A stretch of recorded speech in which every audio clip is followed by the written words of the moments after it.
Now, let's head back in the southerly direction.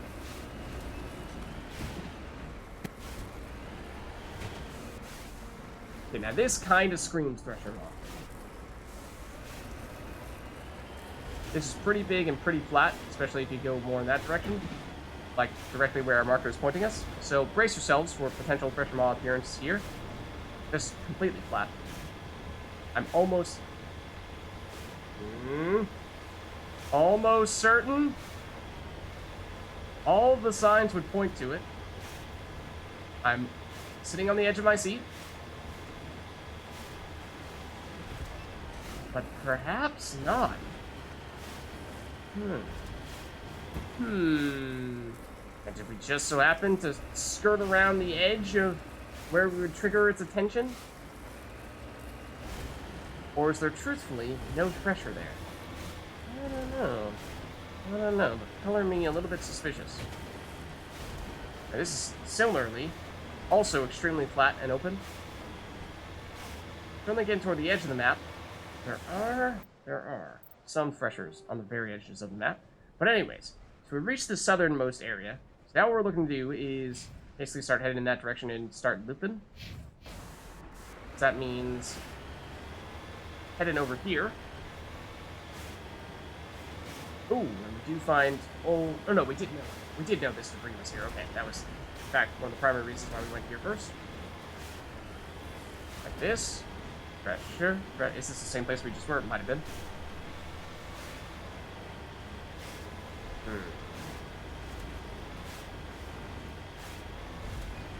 Well, at least for now, we're looking at a crash probe, and there are some times, like this is probably not pressure territory. There are some times when we, in fact, did see this not so long ago. Oh no, it's more a bait and sort of switch, where it looked like there was going to be something to loot, but it turned out that there was actually just a pressure Maw nest there. There are some times when only after you loot something does the pressure show up. Let's maybe approach from this angle. Okay, we got shield modulator, cryo explosive. Pop back in. Hey, this is too cold for pressure, right? It's level 2 cold hazard, Lids. It freeze. I don't know.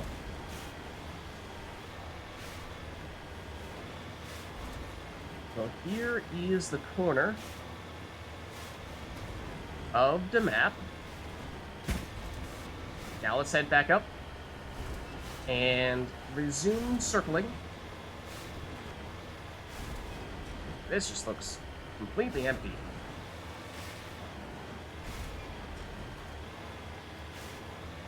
Got a dramatic moon up there. It's flat.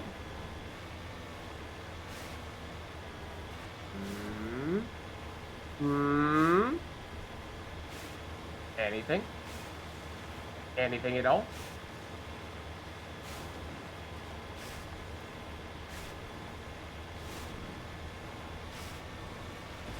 Perhaps not? Question mark? I mean, we do need to get up this, it would seem. So, let's shift gears here a bit. Turn on all-terrain mode. Oh, and we maybe move our marker, because that's just going to throw us off at some point. Oh, no! We're going in the opposite direction of the marker. Did I totally forget about something?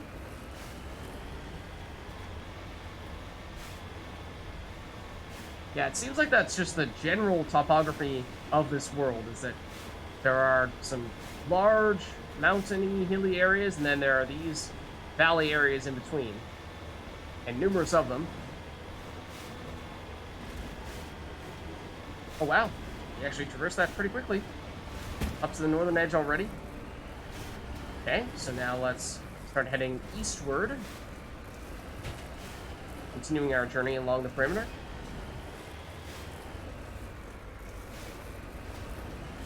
I mean, at this point, how many hidden things have we discovered? There was what? Some mummified Solarian? Is that one that was technically hidden? And then we had the gold. Has that been it? So 2, I think? Or if not, the Mummified Salarian, one of the other things that we looted. So I would imagine we still have 1 or 2 more things to run into somewhere over here.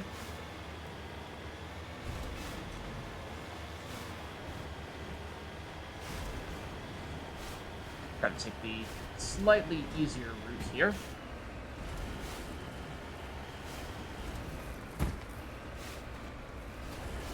Ooh, that's a dramatic drop-off. We just look down and like, oh, where did the ground go? Good question.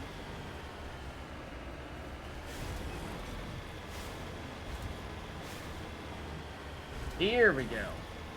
Now we're looking at some more minerals. Looks like we are going to need to do some more climbing.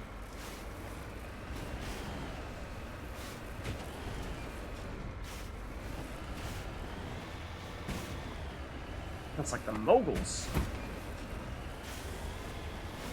That's pretty steep. Let's try staying up here. And doing this. There it is. Is that also gold? Kind of looks like it.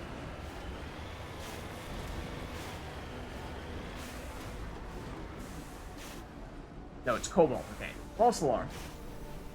I mean, it doesn't actually make much of a difference, but it does look like gold. At least catches your attention. Oh, it's actually cobalt, as you just saw, is a light metal, whereas gold is a heavy metal. Alright. Alright, you got me. There is a difference. Technically speaking, one of them fills one type of threshold, the other one fills a slightly different threshold you're looking to meet when it comes to resource collection. You are not wrong. At the end of the day, they are both still minerals to collect. Okay, I'm just gonna see if we can ignore this mountain for now. Go around it this way. Check the corner of the map, and then completely ignore it as we head back south. Don't know how we haven't flipped this thing yet. This is, I mean, the Mogul area, that was, I'm a little bit surprised we did not flip it. You are certainly right about that. I would say, you know, the controls have definitely gotten a little bit better with Legendary Edition for the Mako. You know, it's certainly not handling like a, you know, a sports car, but it is a little bit better. And, you know, whenever you use the boost, that can certainly start to get you into a little bit of trouble. So, at least when it comes to flipping. So, having avoided that to a certain extent, that may also be a bit of a factor. Also, let's just double check where we are at this stage. So, okay, we are at this point getting quite close to our Syndicate hideout. Yeah, we did not find much around here, to tell you the truth. Doesn't really seem like it. So I guess we'll try to keep on going here, see if there's anything in this corner before we actually make to the hideout. But running out of time and space for that to happen. We do see some red marks there, so that would suggest perhaps missiles, and those missiles are, well, from turrets, I should say. And it does seem as though they have found us, because you can hear the missiles crashing behind us. Just keep moving. They will never be able to hit you. You just keep moving, right? That's totally the way that works, isn't it? Yeah, like if you're on an angle when you boost, then you gotta be really careful. You're kind of asking for trouble. Like if we boost when we start climbing up this, and we are gonna just tumble all the way down here, like away we go. All right, if we'd done it when we were higher up, we would have just gone all the way down and probably flipped several times. But speaking of which, what is the best way for us to get up here? Because it is rather steep. Angle it, angle it. Here we are. And there are some tricks to making it a little more effective to navigate with the Mako. Come on, you can do it. Angle it. Never try climbing straight up. You gotta come at it from an angle like that, and then you miraculously, somehow, inexplicably, just generate more torque. We're gonna be like right next to these. Hello, friends. Yeah, this is a nasty place for those to be.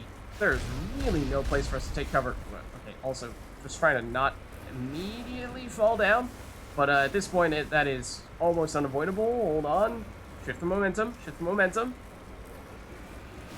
Like, where do we approach from and not get immediately pulverized? Okay, this angle does not look very good. Not sure we can climb that. So let's try to find a different spot. Maybe this might be a little bit more of a gradual incline. We hit one of the turrets with one of our rockets once, and then I think managed to throw a little bit of machine gun fire after that, but yeah, this looks like a better angle. Of course, the preference is generally find a place where you can just poke your head out, shoot a quick missile at them, then poke back undercover. Maybe what we can do here. Sort of. Yeah, they can hit us. Or they see us. That is what I want. Ooh. That might have missed. Missiles. One down. I mean, I can kind of hit you. Whoa, that's coming straight for us. Ooh, SSX. Okay, now that was a time when I did at least opt for the hop to try to avoid getting hit. I mean, one rocket is not going to kill us, but... There you are. Hello. That, I think, may have hit us. I mean, our shields are partially damaged here. And now I have proceeded to start to plummet down this incline once more. I did like the spot where we were previously, though. Try to get back there. I mean, we could just, like, 1v1 this turret, if you will. There we go.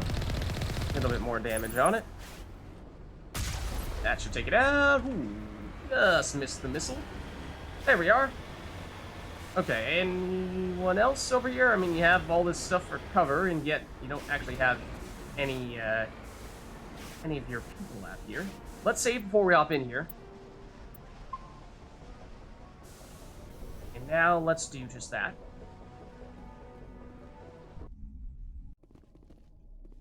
Okay, so I have to imagine we're gonna find a lot of enemies in here, right? It is a bandit or pirate or mercenary base of sorts. So if we look at our map, it is the usual science station-like layout. Sometimes we find when we are in these areas that we always have this little entryway, or foyer, entry room, breezeway, whatever you want to call it, and then this main room here. Sometimes this hallway that diverts into these two sub-rooms at the back, this doesn't always actually let us through. Sometimes this is just locked off and all we have is this. We'll see if that's the case. There's no indicator here of a specific quest-related item or what have you. I think for the most part, we're just looking to basically kill everything that moves in here. So, but we don't know if there's a specific, say, I mean, we're technically supposed to be looking for the Crimelord, but I can't tell if he's in this room, or this room, so don't know if there's a specific spot where we're looking to track him down. But, let's maybe, at the very least, make sure we're ready to go. In case we do get some early attention here. It looks like, at least at the beginning, as is usually the case in this room, we're relatively clear. Just want to see if there's any... No? I don't think so. Okay, I was going to say, for a second there, did not see any red indicators on our minimap. That would be very surprising. What if it just turns out that there's that one crime lord and he just wants to talk? Just wants to share a good story or two, and just finds that he's generally misunderstood.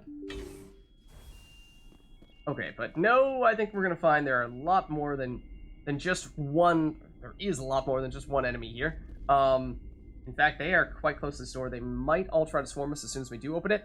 This is a mission that we gained access to it a little while back, but it's one that I deliberately delayed a little bit because it can be somewhat tough. But hopefully at this stage, we're strong enough that we can handle it. So, I mean, what we'd like to do is I think we want to try to funnel them through this narrow corridor here, fall back to either side here, or do we have any good cover here? Whoa, hello. We might save that, just in case we need it later.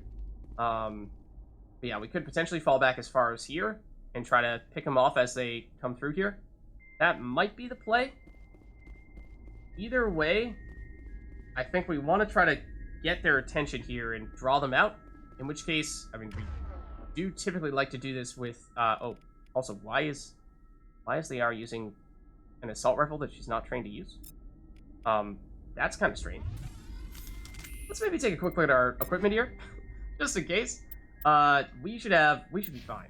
But Liara, for example, can get a pretty significant pistol upgrade here, and that is her weapon of choice. Actually, level 8. Sure, we realized we had a level 8 one. We definitely realized we had some level 7s, but level 8 is quite good. Yeah, let's throw this on. And then that does mean that she now has access to an additional upgrade slot. And, well, the scanner's not really going to help us at all there. And stability, I mean, story continues here, where weapon stability remains one of the few things that we actually have access to. And then polonium rounds for toxic damage, I mean, sure, I guess. Why not? Okay.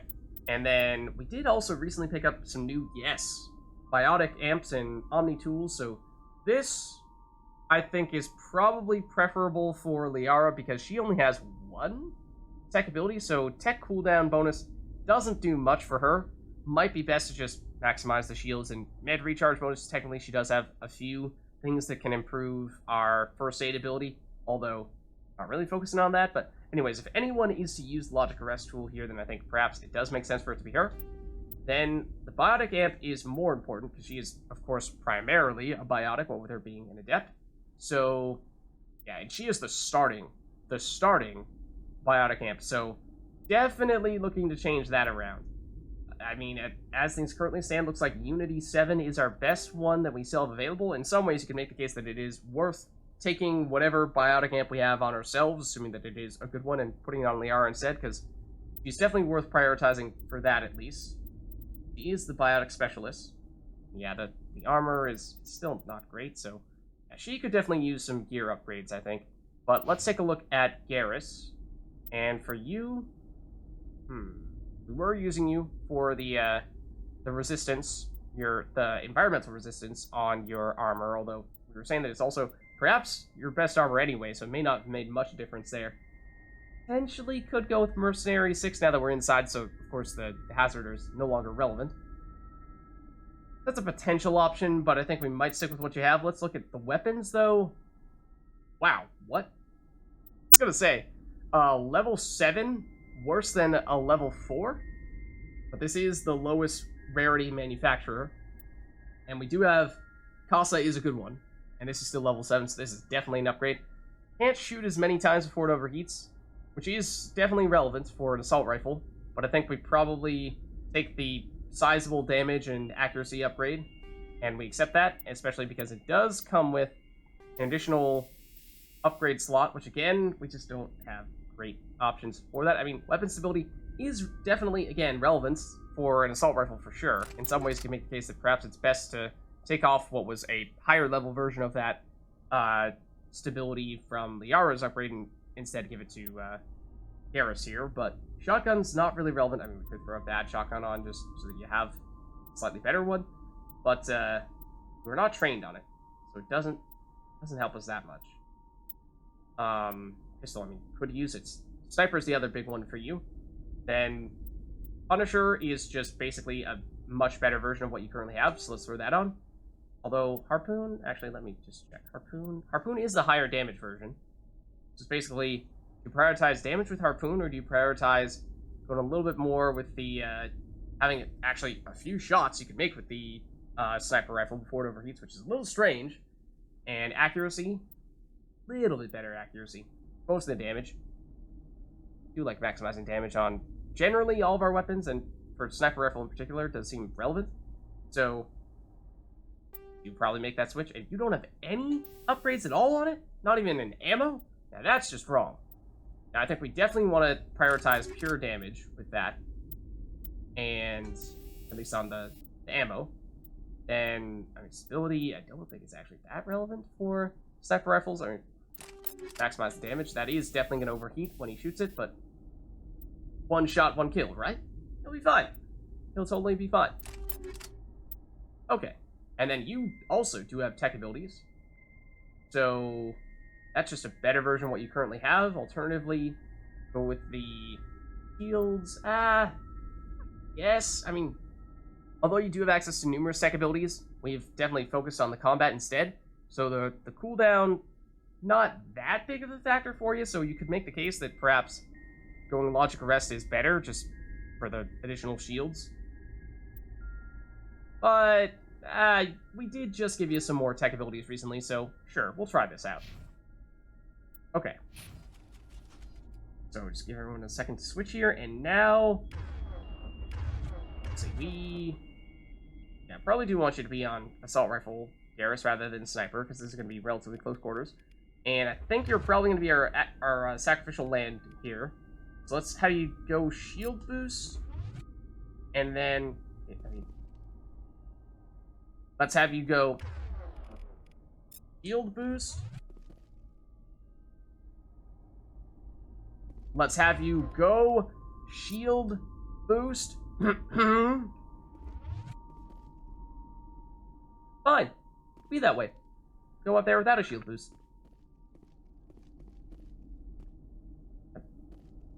Are you serious, Garrus?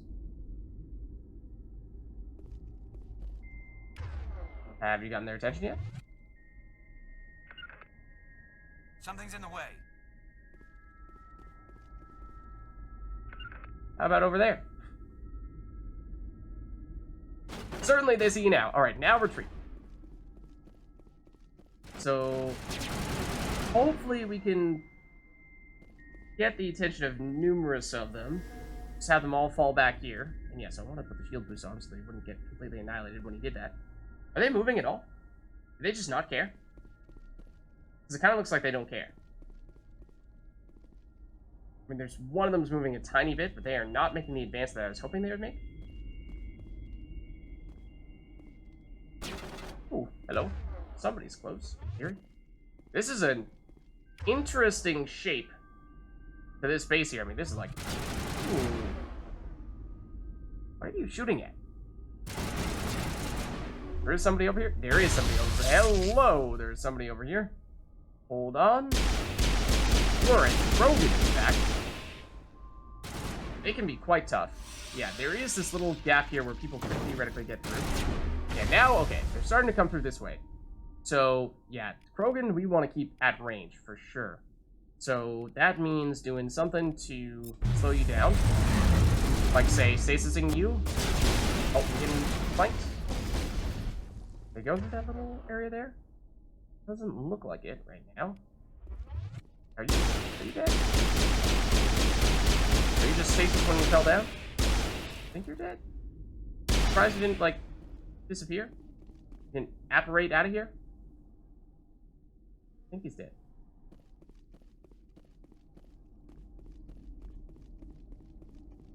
Okay, this... I don't think is another Krogan. I think this, if anything, this might be a Turian. So, yep. That it was. So in theory, not quite as tanky, and as we saw there, much easier to take out. Yeah, there are a lot of people in here. And we need to be careful of not just, like, walking right into the middle and easily getting flanked and overwhelmed. I might prefer to try to isolate these guys here. Seems like there's one that's quite close to us. Yup. Hello, friend. How is you? Please don't hide behind that. I just overloaded your shield so I could take you out. Can you hid? Did I ever get my weapon, or did you just sabotage me? I was kind of spamming that. Okay, you are being annoying. Stop being annoying. Oh, did you dampening as well? Because we did not use these abilities recently. We might have hit all of us with dampening. Let's... Yeah, weapon is set. Yeah, you are tech abilitying all over the place here. Give it a second. Give it a second. Let the shields come back. Yeah, this guy's trying to make moves. Oh, he's got friends too. Just stasis you? and proceed to shoot you in the face for what you've done to us. Thank you. This guy... That's the aptly named Crime Boss. He might be the one who's actually firing all these abilities at us. Let's see if we can flank a bit here. I mean, that guy's, like, kind of isolated, so it's not out of the question that we just try to take him on by ourselves. Do these two just think they can shoot through this? Because it kind of feels like they think they can.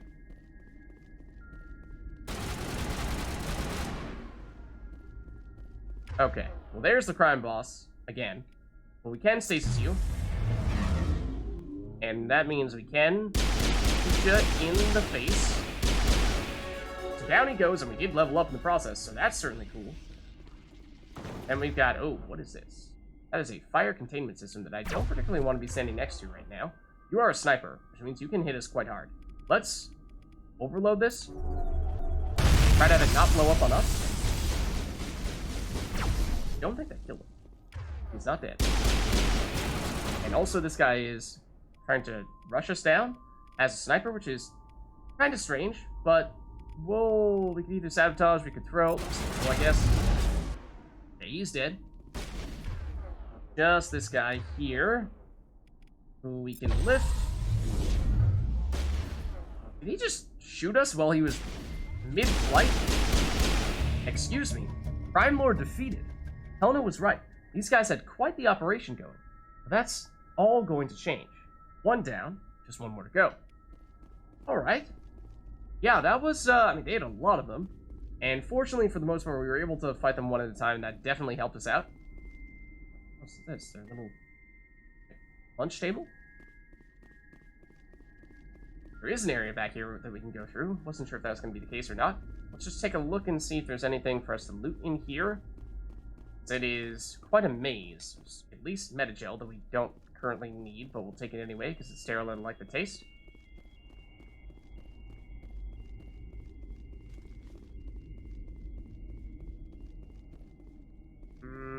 Looks like that might be it, at least in this room, but I suspect we might find more loot-like things back here. Not seeing, especially after getting that little notification, if you will. I imagine we won't find any enemies back here. Let's see. Yeah, I'm thinking this is gonna be more the loot stuff. Yeah, and wetware kit usually means, I think, biotic amp. Yes. Okay. And this is really good stuff. I believe. I mean, we did level. We also did get a little bit of stuff just by fighting those guys. If I'm not mistaken. Let's actually go to Liara here real quick. That biotic amp, the Savants, yes, is the best. It is the best in the game. And so it's level 7 here. Level 10 is the highest, so it's not quite as good as it could possibly get, but as you can see here, I mean, that is just amazing stats on this. We're absolutely going to throw this on Liara, because like we were saying before, she is the biotic specialist, so it makes sense to give her the best biotic amp. We'll definitely do that. Of course, if we get a second one, it'd be nice for us to get one as well. But that is a huge pickup there. And then let us level up as well. We have a point. We're getting close to mastering stasis. And then Liara has a point, which she can use to master warp. And again, that just means that much stronger with her biotic ability, so that much more reason for her to be using that amp. Then for Garrus, we just went all the way from 0 to 12 with damping. So what would we like to start focusing on now? We can go defensive with tactical armor. We can go offensive with assault training. Probably prefer bringing an agent to that. Weapon accuracy and damage versus weapon damage and melee damage. I just don't think you're going to be doing that much in the way of melee. Going up on decryption just to get the master sabotage might also not be a terrible idea. Starting to fill out more of your tech abilities. Yeah, because we went very aggressive early with assault and sniper rifles. So why don't we do that? Why don't we do that then? And let's see. Yep, that's everybody. And our journal says 2 Crimelords are located. Well, finish the Crimelords. We fought one of them, basically. Okay. So, and I talked about this once before, that if you happen to know places where you can get good biotic amps or Omni tools, then in some cases it is actually good to wait so that, you know, that amazing biotic amp that we just picked up, that you basically try to guarantee that it's a level 10 version so that it is automatically the best weapon or the best biotic amp in the game. Okay, so we got some light Turian armor, light human armor. Actually, that might be a small upgrade for Liara's armor. Let's take a look. It is. It's basically just one level higher. So let's do that. Anything else on this side? We do still have, I think, the other side as well. So let's go check that out.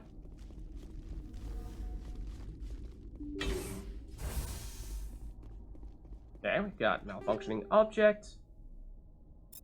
Some upgrades there. Technician kit. So the wetware kit, like I was saying, tends to mean biotic amp, whereas technician kit tends to mean omni tool, and we saw a really good biotic amp in the previous one. So we're gonna get a really good omni tool here. We get cipher tool, which I would have to remind myself how good that is. Let's take a look. Cipher tool. Definitely not in the same league as the biotic amp that we were just looking at for Liara. I mean, it has a nice shield bonus. That's about it. Not really sure this is going to be something that we want to put on anybody. Or maybe Liara, just because not really using tech abilities all that much, although we gave her a good Omni tool. So, no need. In fact, Logic Arrest might even be the best type of Omni tool. Just, of course, need to get a higher level. Ideally, you do. And this is a little tough. Sneak in here. Okay, decent pistol. Decent human heavy armor as well.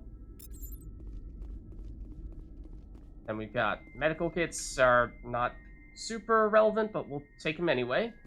And that looks like that's it for this area. Don't think we can like climb up here. So yeah, I mean, at least certainly managing to pick up that biotic amp is a very nice thing to do now. It's so much better than any other biotic amp that we have right now. That's the type of thing that you could make the case for deliberately passing it from one person to another and just making sure that somebody always has it equipped in a given mission, because of course we just put it on Liara, but if we have Liara sitting on the Normandy not accompanying us for one of our missions, then that really good biotic amp is collecting dust when it could actually be directly helping us. So that might be a situation where it's helpful to, say, take it from Liara instead, put it on Shepard or someone else.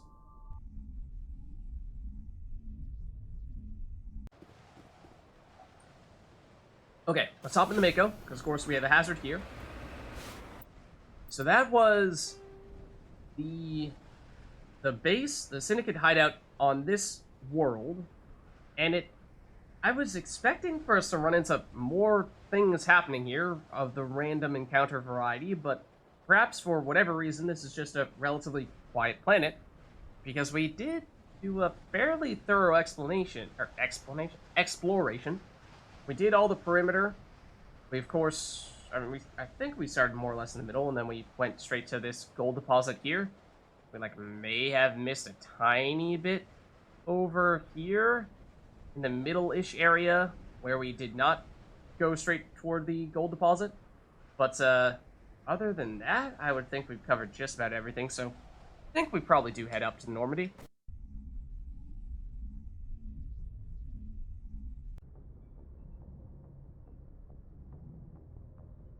Alright, and of course that is only part one of this mission, because as we were just recently looking at, there is still another one of those Crimelords, aptly named Crimelord.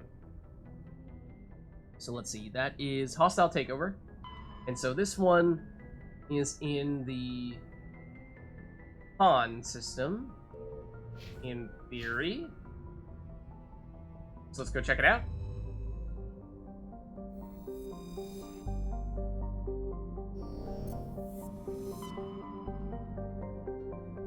Is that this? That's Ming. We don't see Han. I wonder, there's a non-zero chance that might just be mislabeled. Let's see what's over here.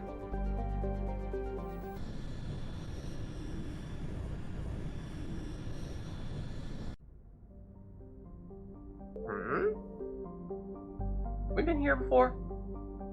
We may have. Let's check this out. First things first, I'm just gonna see if there are any planets that are scannable. Yes, surveyable. If there are, then that would suggest that we've not been here, because presumably if we had already been here, then we would have surveyed them, right? We wouldn't have just looked at this planet and not done anything. So, let me take a quick look and see if there's anything in here that we might be... I mean, this is not the name we were looking for. Might this be... I think this is something else entirely. Yeah, I think this other one is in a totally different section. I don't think we're going to be looking in the Gemini Sigma. Let's take a close look at our mission here, actually. Thought they were both going to be in the same system, but they may not be.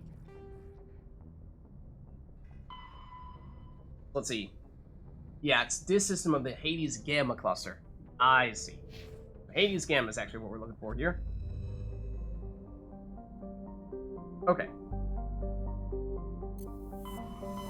So let's head in that direction. Hades Gamma is one that I think we went to very early on and tried to more or less 100%, but I think we may not have learned about some of these areas until later on. Baronada, I think we've been there. I think we've been to Caucasus, maybe? I'm certain we've been to Antaeus. Plutus, I'm not sure we have, but this is what we're looking for here. This one right here is what we need.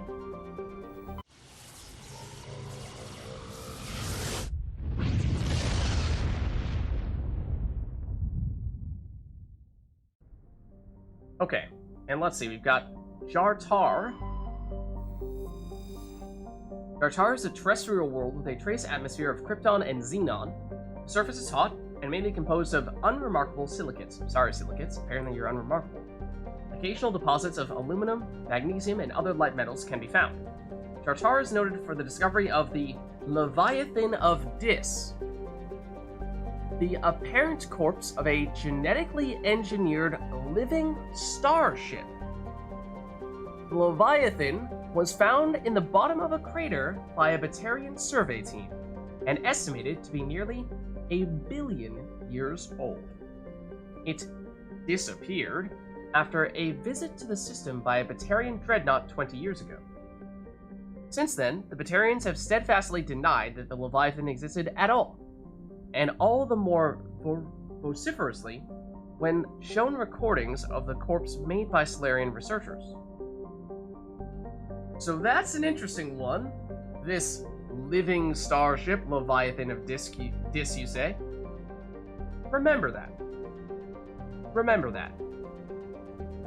Other than that, as for the actual planet itself, basically no atmosphere, it's hot, and it has very little gravity. It'd be hard to do much of anything there. Let's see, then we have Niram. Well, I mean, it's not as near, at least the star, as Jartar is. Come on, Niram. Niram is a terrestrial world with a thin atmosphere of methane and argon. Its frozen surface is mainly composed of basaltic rock. Its most prominent feature is the Elos Rift Valley, a long volcanic divergence zone which stretches across half the northern hemisphere. Okay? I mean, didn't you say it's cold? Did I make that up? Because, I don't know, maybe I made that up because I'm looking at the temperature. 58 degrees Celsius is definitely not cold. Anyways, we can survey it. We got a light metal. While scanning this planet, you detected a large deposit of titanium on a nearby moon. Okay, then we've got Klensal. And this is the planet where we can land. So Klensal has a thin atmosphere of carbon dioxide and ethane. Its first geological surveys were performed by Batarians and suggested areas of great mineral wealth. Human mining concerns spent billions of credits hustling to the distant system and sinking test bores to claim the system for humanity. Klensal has only an average level of mineral wealth, valuable but hardly worth the rush and expense. Merida Industria, a small Mexican company hoping to strike it rich in their first extrasolar mining venture, had to file for bankruptcy protection. Investigation revealed the Batarian crew had deliberately falsified their surveys, hoping it would encourage human rivals to invest in a costly boondoggle. While unethical, this was not technically illegal, and the Batarian government disavowed the personal actions of a few misguided patriots. The planet is still littered with abandoned mining bases, which are often used as temporary meeting places for criminals. Okay, it is cold, minus 35 degrees Celsius, although not as cold as the place where we just were. Otherwise, some atmosphere to speak of, and decent gravity close to that of Earth. We're hearing a lot about Batarians, and so you may recall, I think we've read the entry on them in our codex, although perhaps not, in which case maybe we should double check that. This is basically the area of space where the Batarians, or close to the area of space where Batarians are from, which is, so it's not a coincidence that you're hearing about them here. Let's just check this asteroid belt real quick. See if anything pops out, catches our attention. Like so. What do we have here? A metallic asteroid. I might have known. It's a metal-rich asteroid that we can survey for light metals. Scan the asteroid to find field-revealed deposits of lithium. Tell that to Nirvana. That was just pencil there. Okay. So let's see our other planets here. Remar. It's an interesting appearance to it. It almost looks like, cities at night. Remar is an icy terrestrial with thin atmosphere of carbon dioxide and krypton. The surface is mainly composed of frozen ammonia with deposits of tin and other light metals. When exposed to sunlight, Remar's ammonia can melt, forming equatorial seas of the toxic chemical. This has allowed a profusion of simple fungus and lichens to evolve in the low-energy environment. A byproduct of their metabolism causes them to glow very faintly. While the light of an individual is insignificant, large patches seem to reinforce the light of one another and are visible from space. So there you have it. Not a coincidence after all. In fact, that is actually signs of life on the planet, so that is very cool. And it is quite cold. Very little atmosphere, very little gravity to speak of, but it's good enough for at least some organisms to thrive there. Then, lastly, we have Raisha. Raisha is a standard hydrogen and helium gas giant with traces of sodium and ammonia in its atmosphere. During the brief gold rush to Clensal, a few companions established an infrastructure for helium-3 skimming and deuterium mining on Raisha's icy moons. When Clensal proved to be less wealthy than expected, the facilities were stripped for parts and abandoned. We can survey this. We get a Turian insignia. Scans of the planet Raisha revealed an old unmanned shuttle. Your salvage team found Turian goods on board, all marked with the Trident colony insignia. Sounds good to me. Alright. We will, of course, end up heading over to Clensal. Let's just take a quick look before we do, though, to verify as to whether we have actually read our entry on Batarians, because I know we got it a while back.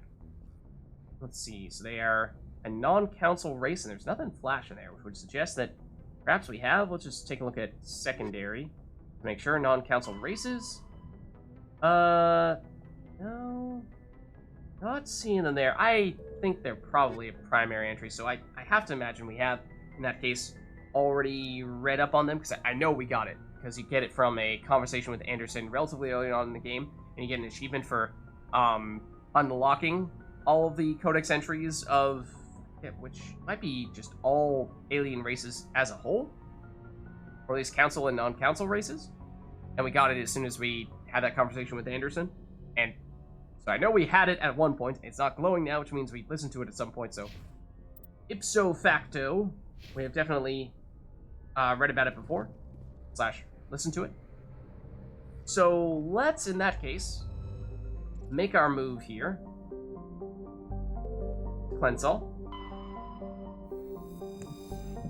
And like I was saying before, theoretically speaking, there's perhaps reason to head back down to the lockers on the bottom floor and make sure that we can nab that really good biotic amp from Liara and put it on someone, or just leave it in our inventory, because that's definitely something we want to make sure that we get the chance to use here. But we'll see. We'll see. I mean, there's a non-zero chance we choose to just bring Liara with us again. We did what? Liara plus Garrus with the previous one? And, I mean, it did work reasonably well, it seemed. There were some quite tanky mercs in that base, but then again, we do generally try to mix things up a bit and not go with two people too many times in a row. So, why don't we... we'll just settle for now, but like I said, it's something to bear in mind at the very least.